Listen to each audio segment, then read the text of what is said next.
तेजस्वी प्रसाद विरोध में हैं तो विरोध के अलावा वो क्या बोलेंगे? वो अपने पिताजी के काल को क्यों नहीं याद करते हैं? 2005 के पहले की याद करना चाहिए उनको। नमस्कार, मेरा नाम प्रेम है और आप लाइव स्ट्रीम देख रहे हैं। जीतन राम मांझी का गुस्सा फूट पड़ा है तेजस्वी यादव पर। देखिए, तेजस्वी यादव के बयान आने के बाद किस तरीके से जीतन राम मांझी खूब सुना रहे तेजस्वी यादव को। उतना ही नहीं, प्रधानमंत्री नरेंद्र मोदी को धन्यवाद भी दे रहे। क्या कुछ करें जीतन राम मांझी, पहले आप वो सुने। देखिए, हमारा सम्मेलन ये हुआ है कि शेड्यूल कास्ट में बिहार में 22 जातियां हैं। 22 जातियों में 4 जातियां डेवलप्ड 4 कहे जाते हैं, D4। उनके अलावा 18 जातियां यहाँ हैं जिनकी साक्षरता दर 20% से नीचे है, जो शैक्षणिक दृष्टिकोण से सबसे कमज़ोर हैं। हम लोगों की मांग है कि शैक्षणिक दृष्टिकोण से कमज़ोर लोग हैं, उनका एक अलग वर्गीकरण कर दिया जाए, जिसका सजेशन सुप्रीम कोर्ट ने भी दिया है कि राज्य सरकार चाहे तो उन लोगों का वर्गीकरण कर दे। वही वर्गीकरण करने के लिए हम लोगों ने मांग किया है। सब हमारे का नेताओं ने भी बात की है। हम भी कहते हैं कि वर्गीकरण जात के आधार पर नहीं कीजिए, लेकिन आप शैक्षणिक आधार पर आप कीजिए।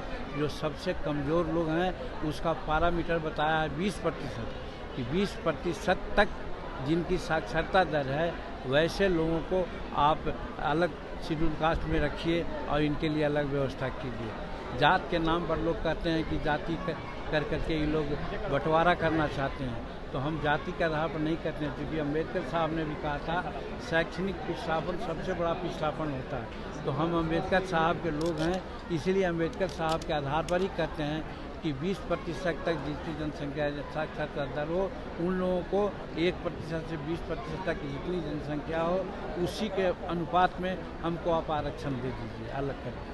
कौन बनाया? कार्मिक और प्रशिक्षण मंत्री हैं, उन्होंने प्रधानमंत्री के दिशा निर्देश पे यूपीएससी के अध्यक्ष को पत्र लिखा है कि लेटरल एंट्री के जो विज्ञापन है उसको रद्द किया जाए। इसको कैसे देखें? बहुत अच्छा किया गया है। जैसे मांग बहुत लोगों को हुई थी कि उस तरह के एंट्री में शेड्यूल कास्ट आरक्षण नहीं देखा गया था, तो इस मांग को देख करके प्रधानमंत्री ने आदेश दिया है कि अभी उस विज्ञापन को रद्द किया जाए।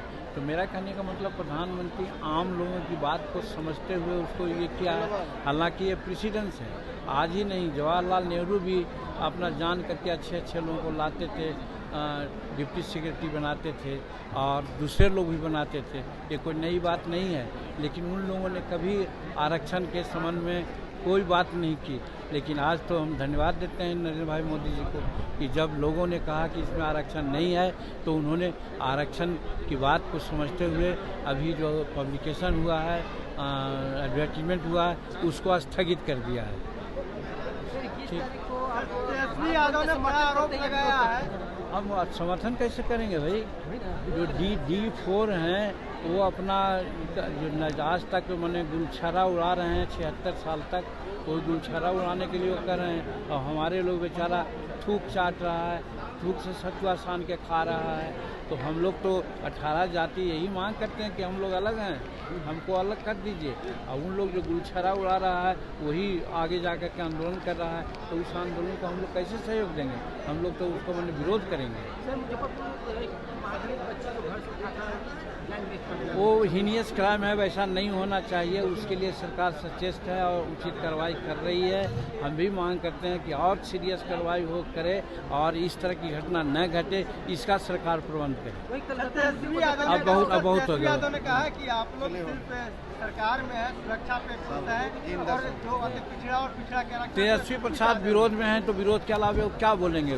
वो अपने पिताजी के काल को क्यों नहीं याद करते हैं? 2005 के पहले की याद करना चाहिए उनको। तो अभी आप जीतन राम मांझी को सुन रहे थे, तमाम मुद्दे को लेकर क्या कुछ कहा उन्होंने, आपने सुना किस तरीके से तेजस्वी यादव को सुना रहे थे और प्रधानमंत्री नरेंद्र मोदी को धन्यवाद भी दे रहे थे। फिलहाल के लिए इतना ही, बने रहे लाइव के साथ। धन्यवाद।